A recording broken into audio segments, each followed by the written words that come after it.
കൊച്ചിയിൽ 3 പേർക്ക് ഷിഗല്ല രോഗം സ്ഥിരീകരിച്ചു. കൊച്ചി കത്രിക്കടവിലെ അൽഡ്രീം ഹോട്ടലിൽ നിന്നും ഭക്ഷണം കഴിച്ചവർക്കാണ് രോഗം സ്ഥിരീകരിച്ചത്. ഭക്ഷ്യവിഷബാധയെ തുടർന്ന് ഇതേ ഹോട്ടലിൽ നിന്നും ഭക്ഷണം കഴിച്ച 25ഓളം പേരെ ആശുപത്രിയിൽ പ്രവേശിപ്പിച്ചിരുന്നു. തുടർന്ന് നടത്തിയ പരിശോധനയിലാണ് ഷിഗല്ല സ്ഥിരീകരിച്ചത്. ഈ മാസം 10, 11 തീയതികളിലായാണ് കൊച്ചി കത്രിക്കടവിലെ അൽഡ്രീം ഹോട്ടലിൽ ഭക്ഷ്യവിഷബാധയുണ്ടായത്. കടവന്ത്ര ഇന്ദിരാഗാന്ധി ആശുപത്രിയിൽ ചികിത്സയിൽ കഴിയുന്ന രോഗബാധിതരുടെ സാമ്പിൾ പരിശോധന നടത്തിയപ്പോഴാണ് ഷിഗല്ല സ്ഥിരീകരിച്ചത്. 3 പേരിലാണ് ബാക്ടീരിയയുടെ സാന്നിധ്യം കണ്ടെത്തിയത്.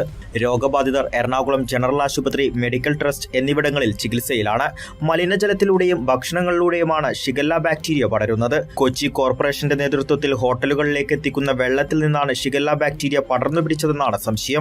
ഈ വിഷയം സംഭവിച്ചത് വെള്ളത്തിൽ നിന്നാണ്. അത് ഞങ്ങൾ അന്നേ പറഞ്ഞ സംശയമാണ്. ഷിഗല്ല എന്ന ബാക്ടീരിയ ഏത് രീതിയിലോ ഭക്ഷണത്തിൽ വന്നിട്ടുണ്ടല്ലോ. കഴിഞ്ഞ ആഴ്ചയൊക്കെ നല്ല മഴയാണ്. ഇവിടെ മഴ സമയത്ത് ഇവിടെ വാട്ടർ അതോറിറ്റി വെള്ളം കലങ്ങിയ വന്നെ. ഇപ്പം എല്ലാവരും അടിച്ചേക്കണത് വാട്ടർ ടാങ്ക് വഴിയാണ് കുടിവെള്ളം എത്തിച്ചേക്കണം. ഞങ്ങൾ വ്യാപാരി എന്ന് മനസ്സിലാക്കിയത് 12 ഹോട്ടലുകളിൽ 10-15 ദിവസങ്ങളിൽ വിഷയം ഉണ്ടായിട്ടുണ്ട്. ഭക്ഷ്യവിഷബാധയെ തുടർന്ന് ഭക്ഷ്യവകുപ്പിന്റെ പരിശോധനയിൽ അൽഡ്രീം ഹോട്ടലിന്റെ ലൈസൻസ് താൽക്കാലികമായി റദ്ദ് ചെയ്തിരുന്നു. ഹോട്ടലിൽ നിന്നും പിടികൂടിയ ഭക്ഷ്യ സാമ്പിളുകൾ കൂടുതൽ ശാസ്ത്രീയ പരിശോധനയ്ക്കായി അയച്ചിരിക്കുകയാണ്. കൈരളി ന്യൂസ്, കൊച്ചി.